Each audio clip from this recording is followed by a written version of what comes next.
Flies and spiders. Yes. Alrighty. Shall we? Chapter 8, Flies and Spiders. They walked in single file. The entrance to the path was like a sort of arch leading into a gloomy tunnel made by the two great trees that leaned together, too old and strangled with ivy and lichen to bear more than a few blackened leaves. The path itself was narrow and wound in and out among the trunks.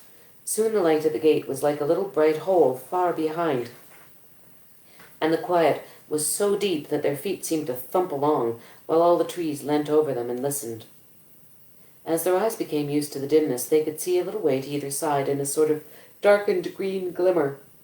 Occasionally a slender beam of sun that had the luck to slip in through some opening in the leaves far above, and still more luck in not being caught in the tangled boughs and matted twigs beneath, stabbed down thin and bright before them, but this was seldom, and it soon ceased altogether. There were black squirrels in the wood. As Bilbo's sharp, inquisitive eyes got used to seeing things, he could catch glimpses of them whisking off the path and scuttling behind tree trunks. There were queer noises, too, grunts, scufflings, and hurryings in the undergrowth. And among the leaves that lay piled endlessly in endlessly thick in places on the forest floor, but what made the noises he could not see. The nastiest things they saw were cobwebs, dark, dense cobwebs, with threads extraordinarily thick, often stretched from tree to tree, or tangled in the lower branches on either side of them. There were none stretched across the path, but whether because some magic kept it clear, or for what other reason they could not guess. It was not long before they grew to hate the forest as heartily as they had hated the tunnels of the goblins, and it seemed to offer even less hope of any ending. But they had to go on and on, long after they were sick for a sight of the sun and of the sky, and longed for the feel of the wind on their faces. There was no movement of air down under the forest roof, and it was everlastingly still and dark and stuffy. Even the dwarves felt it, who were used to tunneling, and live at times for long whiles without the light of the sun. But the Hobbit, who liked holes to make a house in but not to spend summer days in, felt that he was being slowly suffocated. The nights were the worst. It then became pitch dark. Not what you call pitch dark, but really pitch, so black you really could see nothing. Bilbo tried flapping his hand in front of his nose, but he couldn't see it at all. Well, perhaps it's not true to say that they could see nothing. They could see eyes. They slept all closely huddled together, and took it in turns to watch, and when it was Bilbo's turn he would see gleams in the darkness round them, and sometimes pairs of yellow or red or green eyes would stare at him from a little distance, and then slowly fade and disappear and slowly shine out again in another place. And sometimes they would gleam down from the branches just above him, and that was the most terrifying. But the eyes that he liked the least were horrible, pale, bulbous sorts of eyes. Insect eyes. He thought. Not animal eyes, only they are much too big.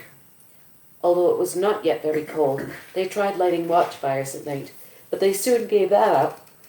It seemed to bring hundreds and hundreds of eyes all around them, though the creatures, whatever they were careful never to let their bodies show in the little flicker of the flames. It's like Katie with the googly eyes. My house filled with them. Worse still, it brought thousands of dark grey and black moths, some nearly as big as your hand, flapping and whirring around their ears. Whirr. Flap, flap. They could not stand that, nor the huge bats, black as a top hat either. So they gave up fires and sat at night and dozed in the enormous, uncanny darkness. All this went on for what seemed to the Hobbit ages upon ages, and he was always hungry, for they were extremely careful with their provisions. Even so, as days followed days, and still the forest seemed just the same, they began to get anxious. The food would not last forever. It was, in fact, already beginning to get low. They tried shooting at the squirrels, and they wasted many arrows before they managed to bring down one on the path. But when they roasted it, it proved horrible to taste, and they shot no more squirrels. They were thirsty, too, for they had none too much water, and in all the time they had seen neither spring nor stream. This was their state when one day they found their path blocked by a running water. It flowed fast and strong, but not very wide, right across the way, and it was black, and looked it in the gloom. It was well that Bjorn had warned them against it, or they would have drunk from it, whatever its colour, and filled some of their emptied skins at its bank. As it was, they only thought of how to cross it without wetting themselves in its water. There had been a bridge of wood across, but it had rotted and fallen, leaving only the broken posts near the bank. Bilbo, kneeling on the brink and peering forward, cried, "There's a boat against the far bank. Now why couldn't it have been this side?" How far away do you think it is? asked Thorin, for by now they knew Bilbo had the sharpest eyes among them. Not far at all. I should think about 12 yards. 12 yards. I should have thought it was 30 at least, but my eyes don't see as well as they used 100 years ago. Still, 12 yards is as good as a mile. We can't jump it, and we daren't try to wade or swim. Can any of you throw a rope? What's the good of that? The boat is sure to be tied up, even if we could hook it, which I doubt. I don't believe it is tied. Said Bilbo. Though of course I can't be sure in this light. But it looks to me as if it was just drawn up on the bank, which is low just there where the path goes down into the water. Dori is the strongest, but Fili is the youngest and still has the best sight. Said Thorin. Come here, Fili, and see if you can see the boat Mr. Baggins is talking about. Fili thought he could, so when he had stared a long while to get an idea of the direction, the others brought him a rope. They had several with them, and on the end of the longer they fastened one of their large iron hooks that they had used for catching their packs to the straps about their shoulders. Fili took this in his hand, balanced it for a moment, and then flung it across the stream. Splash! It fell into the water. Not far enough. Said Bilbo, who was peering forward. A couple of feet and you would have dropped it onto the boat. Try again. I don't suppose the magic is strong enough to hurt you if you just touch a bit of wet rope. Fili picked up the hook when he had drawn it back, rather doubtfully all the same. This time he threw it with greater strength. Steady. Said Bilbo. You've thrown it right into the wood on the other side now. Draw it back gently. Fili hauled the rope back slowly, and after a while Bilbo said, Carefully. It's lying on the boat. Let's hope the hook will catch. It did. The rope went taut, and Fili pulled in vain. Kili came to his help, and then Oin and Gloin. They tugged, and suddenly they all fell over on their backs. Bilbo was on the lookout, however, caught the rope, and with a piece of stick fended off the little black boat as it came rushing across the stream. Help! He shouted, and Balin was just in time to seize the boat before it floated off down the current. It was tied after all, Said he, looking at the snapped painter that was still dangling from it. That was a good pull, my lads, and a good job that our rope was the stronger. Who'll cross first? Asked Bilbo. I shall, Said Thorin. and you will come with me and Fili and Balin. That's as many as the boat will hold at a time. After that, Kili and Oin and Gloin and Dori. Next, Ori and Nori, Biffer and Boffer, and last, Dwalin and Bomber. I'm always last and I don't like it. Said Bomber. It's somebody else's turn today. You should not be so fat. How rude. As you are, you must be with the last and lightest boatload. Don't start grumbling against orders or something bad will happen to you. There aren't any oars. How are you going to push the boat back to the far bank? Asked the Hobbit. Give me another length of rope and another hook. Said Fili, and when they had got it ready, he cast it into the darkness ahead, and as high as he could throw it. Since it did not fall down again, they saw that it must have stuck in the branches. Get in now. Said Fili. And one of you haul on the rope that is stuck in a tree on the other side. One of the others must keep hold of the hook that we used at first, and when we are safe on the other side, he can hook it on and you can draw the boat back. In this way they were all soon on the far bank across the enchanted stream. Dwalin had just scrambled out with the coiled rope on his arm, and Bomber, still grumbling, was getting ready to follow when something bad did happen. There was a flying sound of hooves on the path ahead. Out of the gloom came suddenly the shape of a flying deer. It charged into the dwarves and bowled them over, then gathered itself for a leap. High it sprang and cleared the water with a mighty jump, but it did not reach the other side in safety. Thorin was the only one who had kept his feet and his wits. As soon as they had landed, he had bent his bow and fitted an arrow in case any hidden guardian of the boat appeared. Now he sent a swift and sure shot into the leaping beast. As it reached the further bank, it stumbled. The shadows swallowed it up, but they heard the sound of hooves quickly falter and then go still. Before they could shout in praise of the shot, however, a dreadful wail from Bilbo put all thoughts of venison out of their minds.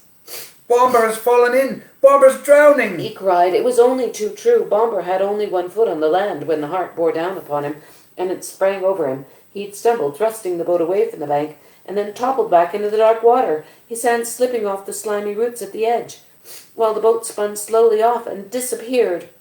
They could still see his hood above the water when they ran to the bank. Quickly they flung a rope with a hook towards him. His hand caught it, and they pulled him to the shore. He was drenched, from hair to boots, of course, but that was not the worst. When they laid him on the bank, he was already fast asleep, with one hand clutching the rope so tight that they could not get it from his grasp, and fast asleep he remained in spite of all they could do. They were still standing over him, cursing their ill luck and Bomber's clumsiness, and lamenting the loss of the boat, which made it impossible for them to go back and look for the heart, when they became aware of the dim blowing of horns in the wood and the sound of dogs baying far off.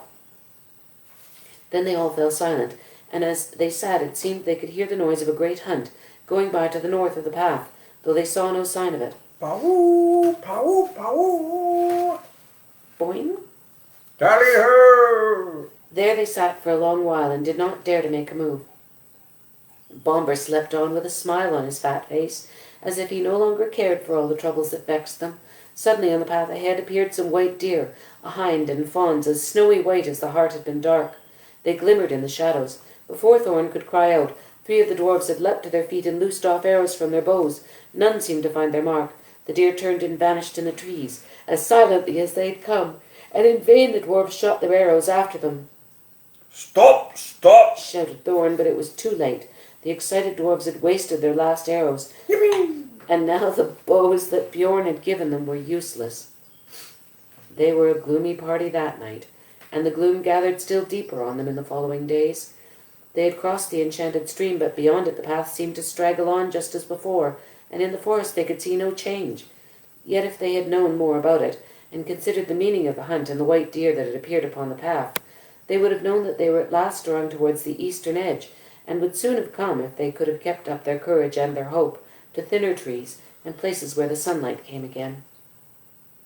But they didn't know this, and they were burdened with the heavy body of Bomber, which they had to carry along with them as best they could, taking the wearisome task in turns of 4 each, while the others shared their packs. If these had not become all too light in the last few days, they would never have managed it, but a slumbering and smiling Bomber was a poor exchange for packs filled with food, however heavy. In a few days, a time came when there was practically nothing left to eat or drink. Nothing wholesome could they see growing in the woods, only funguses and herbs with pale leaves and an unpleasant smell. About 4 days from the enchanted stream they came to a part where most of the trees were beeches. They were at first inclined to be cheered by the change, for here there was no undergrowth and the shadow was not so deep. There was a greenish light about them, and in places they could see some distance to either side of the path. Yet the light only showed them endless lines of straight grey trunks, like pillars of some huge twilit hall. There was a breath of air and noise of wind, but it had a sad sound. A few leaves came rustling down to remind them that outside autumn was coming on. Their feet ruffled among the dead leaves of countless other autumns that drifted over the banks of the path from the deep red carpets of the forest. Still Bomber slept, and they grew very weary. At times they heard disquieting laughter.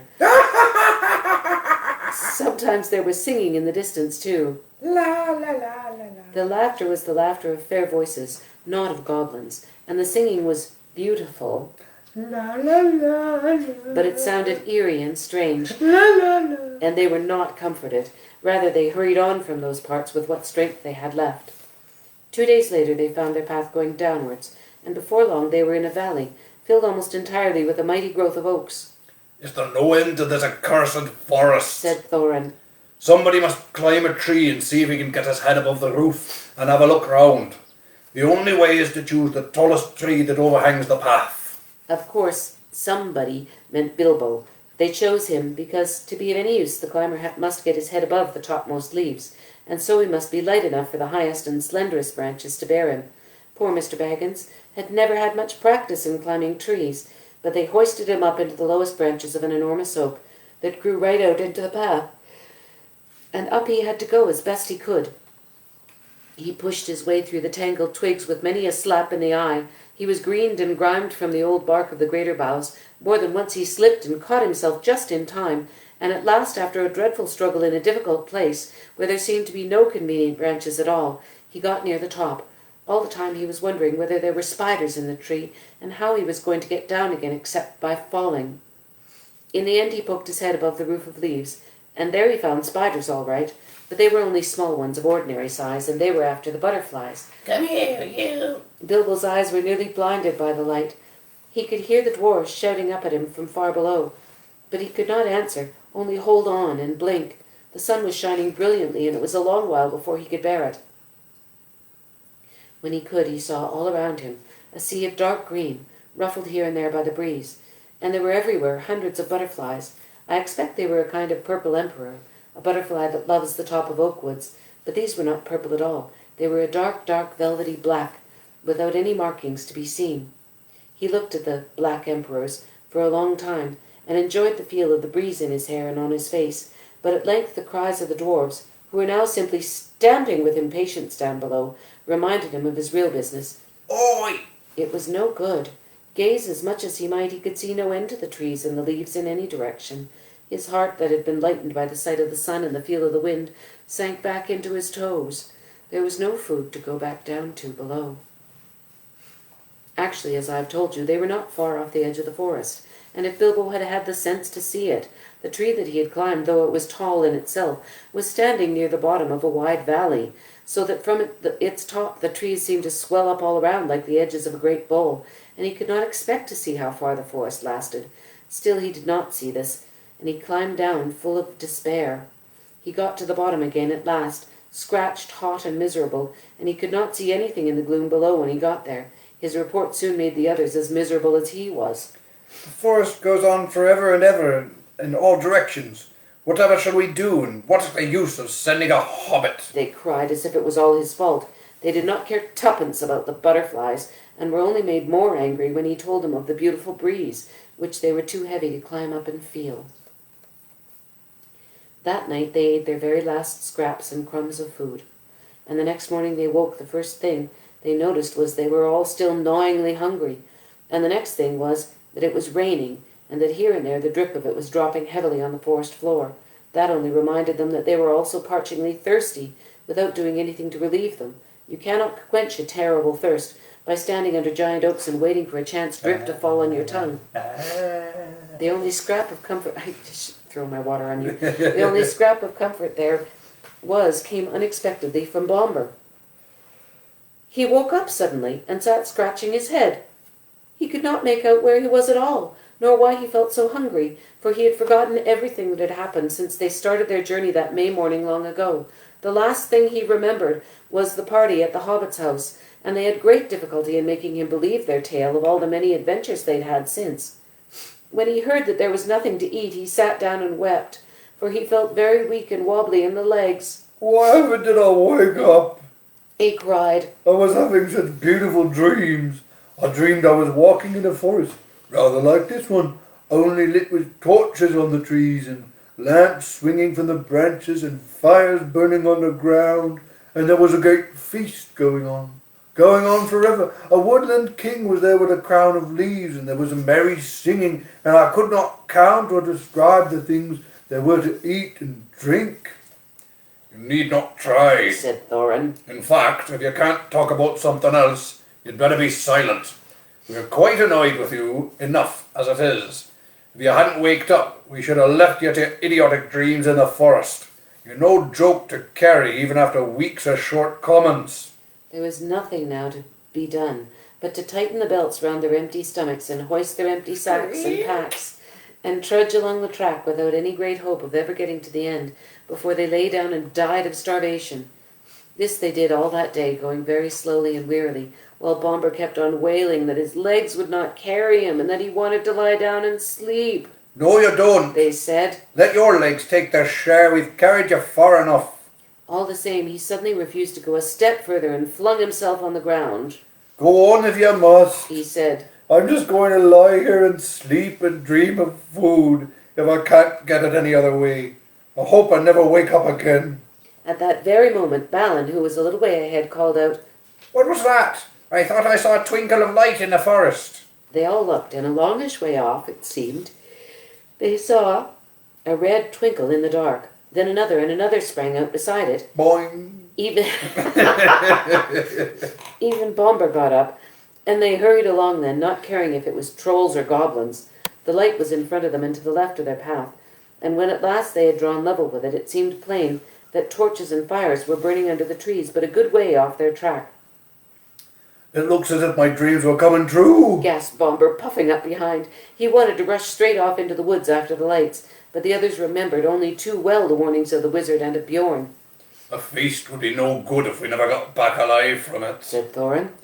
but without a feast we shan't remain alive much longer anyway. Said Bomber, and Bilbo heartily agreed with him. They argued about it backwards and forwards for a long while, until they agreed at length to send out a couple of spies to creep near the lights and find out more about them. But then they could not agree on who was to be sent. No one seemed anxious to run the chance of being lost and never finding his friends again. In the end, in spite of warnings, hunger decided them, because Bomber kept on describing all the good things that were being eaten, according to his dream, There's cheesecake and souffle in the and woodland feast. hamburgers So they all left the path and plunged into the forest together. and potato chips. After a good deal of creeping and crawling, they peered round the trunks and looked into a clearing where some trees had been felled and the ground levelled.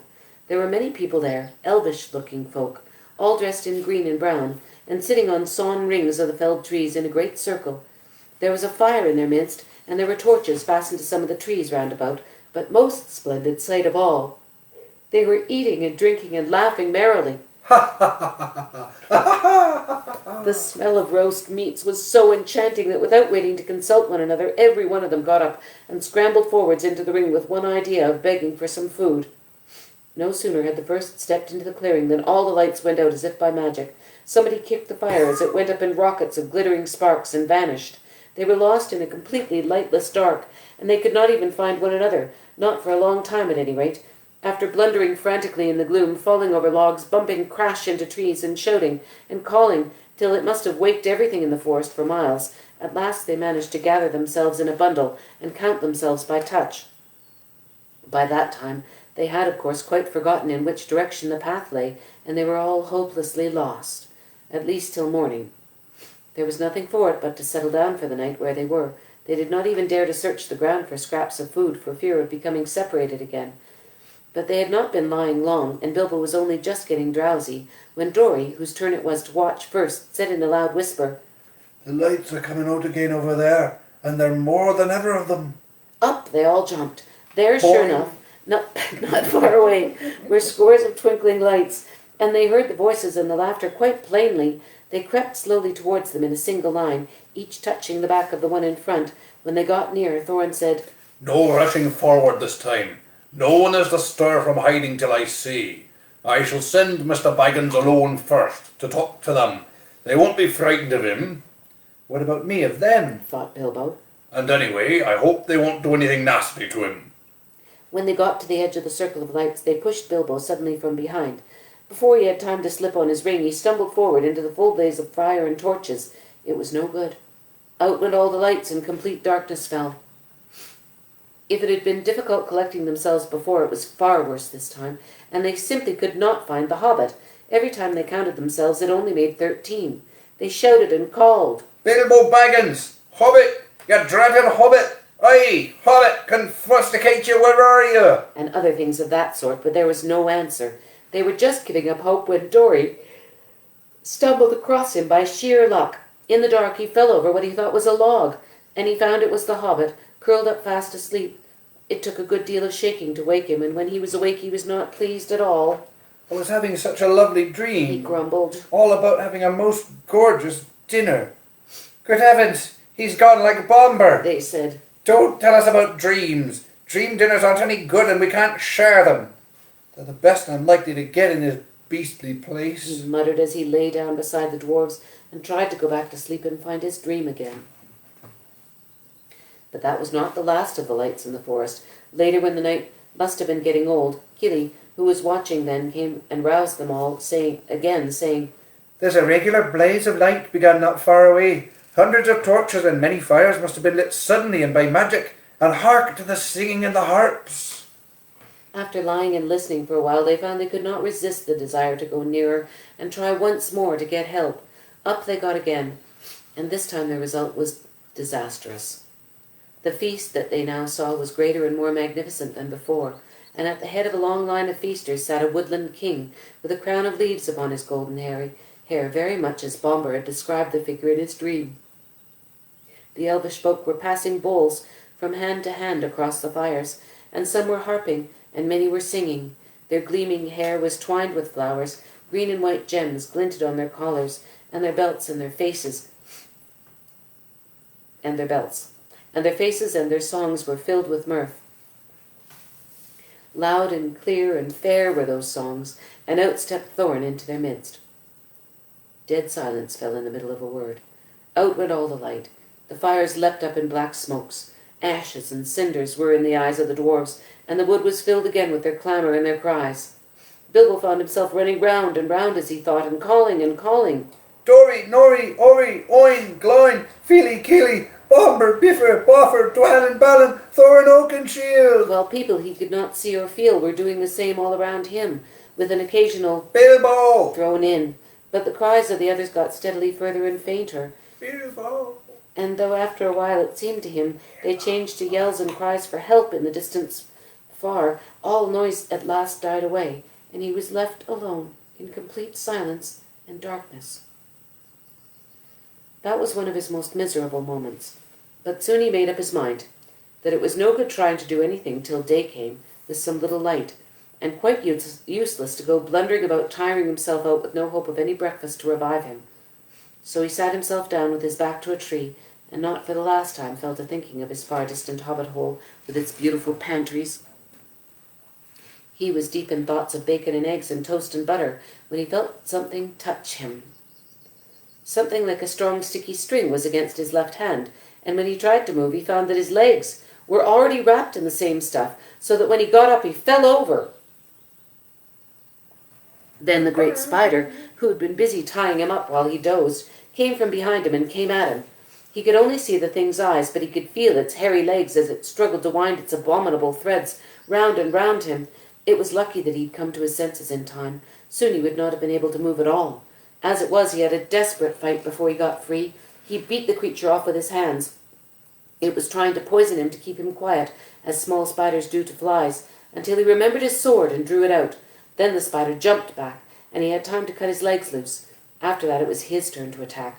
The spider evidently was not used to things that carried such stings at their sides, or it would have hurried away quicker. Bilbo came at it before it could disappear and struck it with his sword right in the eyes. Then it went mad and leapt and danced and flung out its legs in horrible jerks until he killed it with another stroke, and then he fell down and remembered nothing more for a long while. There was the usual dim grey light of the forest day about him when he came to his senses again. The spider lay dead beside him, and his sword blade was stained black. Somehow the killing of the giant spider, all alone, by himself in the dark, without the help of the wizard or the dwarves or of anyone else, made a great difference to Mr. Baggins. He felt a different person, a much fiercer and bolder person in spite of an empty stomach. As he wiped his sword on the grass and put it back into its sheath,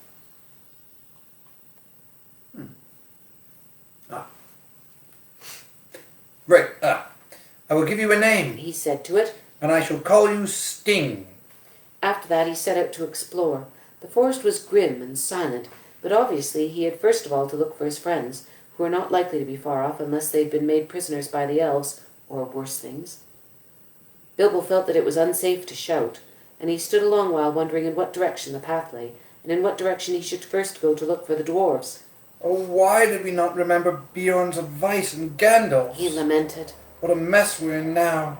I only wish it was we. It's horrible being all alone. In the end, he made as good a guess as he could at the direction from which the cries for help had come in the night, and by luck, he was born with a good share of it. He guessed more or less right, as you will see. Having made up his mind, he crept along as cleverly as he could. Hobbits are clever at quietness, especially in woods, as I have told you. Also, Bilbo had slipped on his ring before he started. That is why the spiders neither saw nor heard him coming. He had picked his way stealthily for some distance when he noticed a place of dense black shadow ahead of him, black even for that forest, like a patch of midnight that had never been cleared away. As he drew nearer, he saw that it was made by spider webs, one behind and over and tangled with another. Suddenly he saw, too, that there were spiders, huge and horrible, sitting in the branches above him, and ring or no ring, he trembled with fear lest they should discover him. Standing behind a tree, he watched a group of them for some time, and then in the silence and stillness of the wood, he realized that these loathsome creatures were speaking one to another. Their voices were a sort of thin creaking and hissing, but he could make out many of the words that they said, and they were talking about the dwarves. It was a sharp struggle, but worth it, said one. What nasty thick skins they have, to be sure, but I'll wager there's good juice inside. Aye, they'll make fine eating when they've hung a bit, said another. Don't take 'em too long, said a third. They'll not be as fat as they might be. Been feeding none too well of late, I should guess. Kill 'em, I say, hissed a fourth. Kill 'em now and hang 'em dead for a while. They're dead now, all warrant, said the first. That they're not. I saw one a-struggling just now. Just coming round again, I should say, after a beautiful sleep. I'll show you. With that, one of the fat spiders ran along a rope till it came to a dozen bundles hanging in a row from a high branch. Bilbo was horrified, now that he noticed them for the first time dangling in the shadows, to see a dwarvish foot sticking out of the bottoms of some of the bundles, or here and there the tip of a nose, or a bit of beard, or of a hood. To the fattest of these bundles the spider went. It's poor old Bomber, I'll bet, thought Bilbo, and nipped hard at the nose that stuck out. There was a muffled yelp inside, and a toe shot up and kicked the spider straight and hard. There was life in Bomber still. There was a noise like the kicking of a flabby football. Flogged. Flogged? Yep. Flogged. And the enraged spider fell off the branch, only catching itself with its own thread just in time. The others laughed. You were quite right, they said. The meat's alive and kicking. I'll soon put an end to that, hissed the angry spider, climbing back onto the branch. Bilbo saw that the moment had come when he must do something. He could not get up at the brutes, and he had nothing to shoot with, but looking about he saw that in this place there were many stones lying in what appeared to be a now dry little watercourse. Bilbo was a pretty fair shot with a stone, and it did not take him long to find a nice smooth egg-shaped one that fitted his hand cosily. As a boy he used to practice throwing stones at things, until rabbits and squirrels, or even birds, got out of his way as quick as lightning if they saw him stoop, and even grown up he had still spent a deal of his time at quoits, dart throwing, shooting at the wand, bowls, ninepins, and other quiet games of the aiming and throwing sort. Indeed, he could do lots of things besides blowing smoke rings, asking riddles, and cooking, that I haven't had time to tell you about. There's no time now. While he was picking up stones, the spider had reached Bomber, and soon he would have been dead. At that moment Bilbo threw. The stone struck the spider plunk on the head, and it dropped senseless off the tree, flopped to the ground with all of its legs curled up. Flogged. Boing was also very tempting. The next stone went whizzing through a big web, snapping its cords and taking off the spider sitting in the middle of it. Whack! Dead! After that there was a deal of commotion in the spider colony, and they forgot the dwarfs for a bit, I can tell you. They could not see Bilbo, but they could make a good guess at the direction from which the stones were coming. As quick as lightning they came running and swinging towards the Hobbit, flinging out their long threads in all directions, till the air seemed full of waving snares. Bilbo, however, soon slipped away to a different place. The idea came to him to lead the furious spiders further and further away from the dwarfs, if he could, to make them curious, excited, and angry all at once. When about 50 had gone off to the place where he had stood before, he threw some more stones at these, and at others that had stopped behind. Then, dancing among the trees, he began to sing a song to infuriate them, and bring them all after him, and also to let the dwarves hear his voice. This is what he sang. Old fat spider spinning in a tree. Old fat spider can't see me. Attercop, won't you stop? Stop your spinning and look for me. Old Tom Noddy, all big body. Old Tom Noddy can't spy me. Attercop, down you drop. Flodge, you'll never catch me up your tree. I don't see the flodge in here. You must not have that in your version. I obviously don't. It's redacted. It's redacted. Not very good, perhaps, but then you must remember that Bilbo had had to make it up himself on the very spur of a very awkward moment. It did what he wanted anyway. As he sang, he threw some more stones and stamped.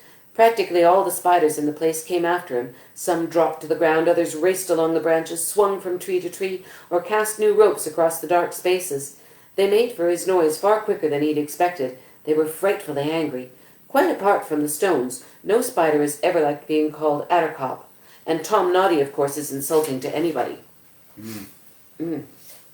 Off Bilbo scuttled to a fresh place, but several of the spiders had now run to different points in the glade where they lived, and were busy spinning webs across all the spaces between the tree stems. Very soon the hobbit would be caught in a thick fence of them all around him. That, at least, was the spider's idea.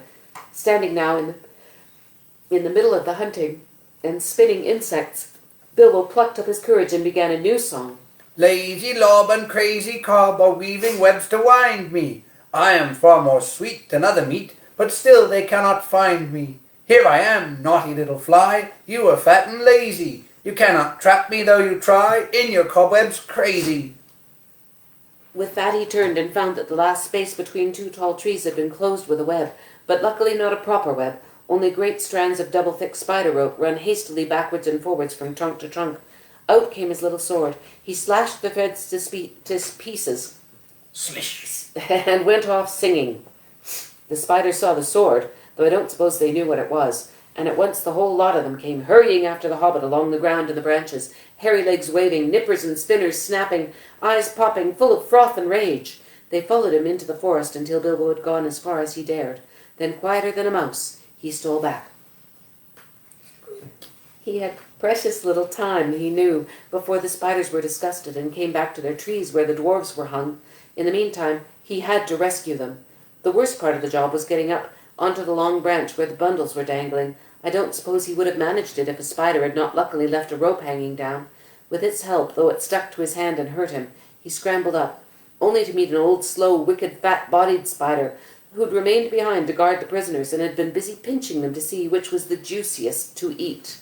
It had thought of starting the feast while the others were away, but Mr. Baggins was in a hurry, and before the spider knew what was happening, it felt his sting and rolled off the branch, dead. Flush. Bilbo's next job was to loose a dwarf. What was he to do? If he cut the string which hung him up, the wretched dwarf would tumble thump to the ground a good way below, wriggling along the branch, which made all the poor dwarves dance and dangle like ripe fruit. He reached for the first bundle. Boing, boing. Philly or Killy, he thought, by the tip of a blue hood sticking out at the top. Most likely Philly, he thought, by the tip of a long nose poking out of the winding threads. He managed by leaning over to cut most of the strong, sticky threads that bound him round, and then, sure enough, with a kick and a struggle, most of Philly emerged. I'm afraid Bilbo actually laughed at the sight of him, jerking his stiff arms and legs as he danced on the spider string under his armpits, just like one of those funny toys bobbing on a wire. Somehow or other, Philly got onto the branch, and then he did his best to help the hobbit, although he was feeling very sick and ill from the spider poison, and from hanging most of the night, and the next day wound round and round with only his nose to breathe through. It took him ages to get the beastly stuff out of his eyes and eyebrows, and as for his beard, he had to cut most of it off. Well, between them they started to haul up first one dwarf and then another, and slash them free. None of them were better off than Philly, and some of them were worse. Some had hardly been able to breathe at all. Long noses are sometimes useful, you see. And some had been more poisoned. Can you read for a bit? Yep. In this way they rescued Keely, Philly, Biffer, Boffer, Dory, and Norrie. Poor old Bomber was so exhausted, he was the fattest and had been constantly pinched and poked, that he just rolled off the branch and fell plop onto the ground, fortunately onto leaves, and lay there. But there were still 5 dwarves hanging at the end of the branch when the spiders began to come back, more full of rage than ever. Bilbo immediately went to the end of the branch nearest the tree trunk, and kept back those that crawled up. He had taken off his ring when he rescued Philly, and forgot to put it on again, so now they all began to splutter and to hiss. Now we see you, you nasty little creature. We will eat you and leave your bones and skin hanging on a tree. Ugh, he's got a sting, has he? Well, we'll get him all the same, and then we'll hang him head downwards for a day or two. While this was going on, the other dwarves were working at the rest of the captives and cutting at the threads with their knives. Soon all would be free, though it was not clear what would happen after that. The spiders had caught them pretty easily the night before, but that had been unawares, and in the dark. This time, there looked like being a horrible battle. Suddenly, Bilbo noticed that some of the spiders had gathered round old Bomber on the floor, and had tied him up again and were dragging him away. He gave a shout and slashed at the spiders in front of him. They quickly gave way, and he scrambled and fell down the tree right into the middle of those on the ground. His little sword was something new in the way of stings for them. How it darted to and fro. It shone with delight as he stabbed at them. Half a dozen were killed before the rest drew off and left Bomber to Bilbo. Come down, come down! He shouted to the dwarves on the branch. Don't stay up there and be netted! For he saw spiders swarming up all the neighbouring trees and crawling along the boughs above the heads of the dwarves. Down the dwarves scrambled or jumped or dropped, 11 all in a heap, most of them very shaky and little use on their legs. They were the last, 12 of them counting poor old Bomber, who was being propped up on either side by his cousin Bifur and his brother Boffer, and Bilbo was dancing about and waving his sting, and hundreds of angry spiders were goggling at them all around and about and above. It looked pretty hopeless. Then the battle began. Some of the dwarves had knives, and some had sticks, and all of them could get at stones, and Bilbo had his elvish dagger. Again and again the spiders were beaten off, and many of them were killed, but it could not go on for long. Bilbo was nearly tired out. Only 4 of the dwarves were able to stand firmly, and soon they would all be overpowered like weary flies. Already the spiders were beginning to weave their webs all around them again from tree to tree. In the end, Bilbo could think of no plan, except to let the dwarves into the secret of his ring. He was rather sorry about it, but it couldn't be helped. I'm going to disappear, He said. I shall draw the spiders off if I can, and you must keep together and make in the opposite direction. To the left there, that's more or less the way towards the place where we last saw the elf fires. It was difficult to get them to understand, what with their dizzy heads and the shouts and the whacking of sticks and the throwing of stones, but at last Bilbo felt he could delay no longer. The spiders were drawing their circle ever closer. He suddenly slipped on his ring, and to the great astonishment of the dwarves, he vanished. Soon there came the sound of Lazy lob! and Attercop! from among the trees away on the right. That upset the spiders greatly. They stopped advancing, and some went off in the direction of the voice. Attercop! Made them so angry that they lost their wits. Then Balin, who had grasped Bilbo's plan better than the rest, led an attack. The dwarves huddled together in a knot, and sending a shower of stones, they drove at the spiders on the left, and burst through the ring. Away behind them now, the shouting and singing suddenly stopped. Hoping desperately that Bilbo had not been caught, the dwarves went on, not fast enough though. They were sick and weary, and they could not go much better than a hobble and a wobble, though many of the spiders were close behind. Even now and then they had to turn and fight. Every now and then they had to turn and fight the creatures that were overtaking them, and already some spiders were in the trees above them, and throwing down their long clinging threads again. Things were looking pretty bad again, when suddenly Bilbo reappeared, and charged into the astonished spiders unexpectedly from the side. Go on, go on! He shouted. I will do the stinging. And he did. He darted backwards and forwards, slashing at spider threads, hacking at their legs, stabbing at their fat bodies if they came too near. The spiders swelled with rage and spluttered and frothed and hissed out horrible curses, but they had become mortally afraid of Sting and dared not come very near now that it had come back. So curse as they would, their prey moved slowly but steadily away. Dang it! It was, it was the most terrible business and seemed to take hours. But at last, just when Bilbo felt that he could not lift his hand for a single stroke more, the spiders suddenly gave it up and followed them no more, but went back disappointed to their dark colony. I'm going home. I've had enough of this dwarven hobbit business. The dwarves then noticed that they had come to the edge of a ring where the elf fires had been. Whether it was one of those that they had seen the night before, they could not tell, but it seemed that some good magic lingered in such spots which the spiders did not like. At any rate, here the light was greener, and the boughs less thick and threatening, and they had a chance to rest and draw breath. There they lay for some time, puffing and panting, but very soon they began to ask questions. They had to have the whole vanishing business explained carefully, and the finding of the ring interested them so much that for a while they forgot their own troubles. Balin in particular insisted on having the Gollum story, riddles and all, told all over again with the ring in its proper place. But after a time the light began to fail, and then other questions were asked. Where were they? And where was their path? And where was their food? Where was there any food? And what were they going to do next? These questions they asked over and over again, and it was from little Bilbo that they seemed to expect to get their answers, from which you can see that they had changed their opinion of Mr. Baggins very much, and had begun to have a great respect for him, as Gandalf had said they would.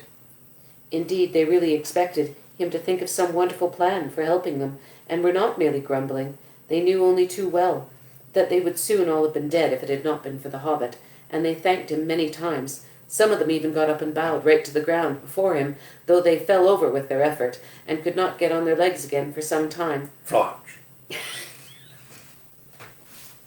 That's today's Today's sound. Knowing the truth about the vanishing did not lessen their opinion of Bilbo at all, for they saw that he had some wits as well as luck and a magic ring, and all three are very useful possessions. In fact, they praised him so much that Bilbo began to feel that there really was something of a bold adventurer about himself after all, though he would have felt a lot bolder still if there'd been anything to eat. But there was nothing. Nothing at all. And none of them were fit to go and look for anything, or to search for the lost path. The lost path! No other idea would come into Bilbo's tired head. He just sat staring in front of him at the endless trees, and after a while they all fell silent again, all except Balin. Long after the others had stopped talking and shut their eyes, he kept on muttering and chuckling to himself. Gollum, well, I'm blessed. So that's how he sneaked past me, is it? Now I know. Just crept quietly along, did you, Mr. Baggins? Buttons all over the doorstep. Good old Bilbo, Bilbo, Bilbo, Bo, Bo, Bo. And then he fell asleep, and there was complete silence for a long while. All of a sudden, Dwalin opened an eye and looked round at them. Where is Thorin? He asked. It was a terrible shock. Of course, there were only 13 of them. 12 dwarves and the Hobbit. Where indeed was Thorin? They wondered what evil fate had befallen him, magic or dark monsters, and shuddered as they lay lost in the forest. There they dropped off one by one into uncomfortable sleep full of horrible dreams as evening wore to black night. And there we must leave them for the moment, too sick and weary to set guards or to take turns at watching.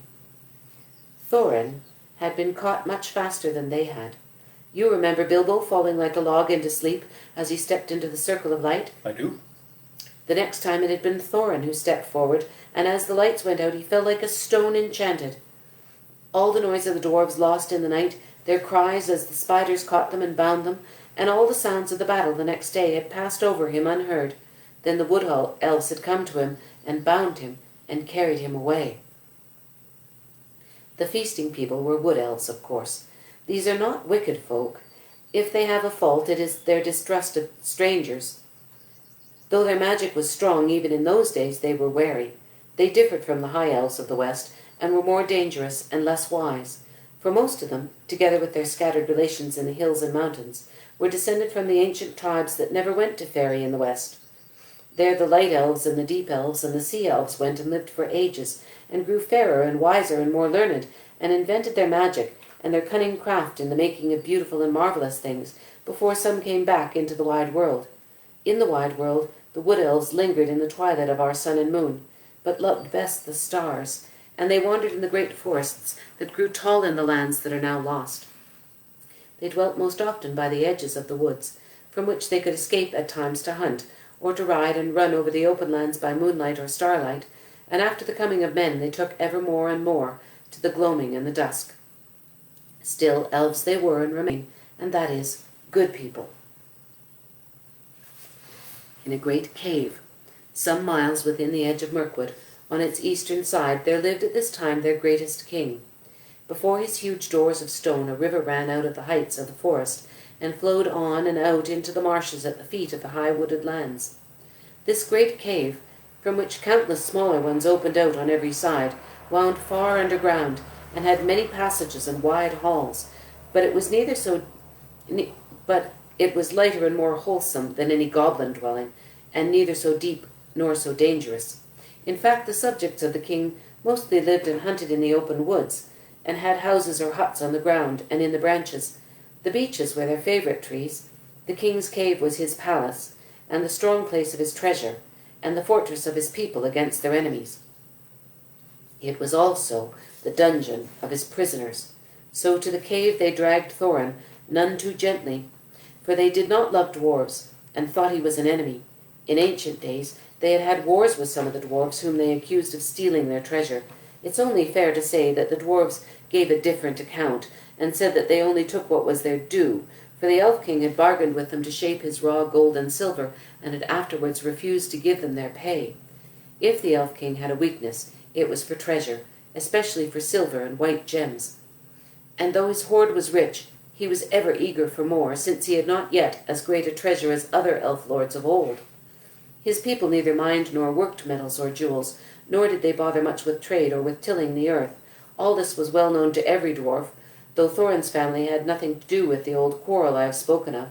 Consequently, Thorin was angry at their treatment of him when they took their spell off him and he came to his senses, and also he was determined that no word of gold or jewels should be dragged out of him. The king looked sternly on Thorin when he was brought before him, and asked him many questions, but Thorin would only say that he was starving. Why did you and your folk 3 times try to attack my people at their merrymaking? Asked the king.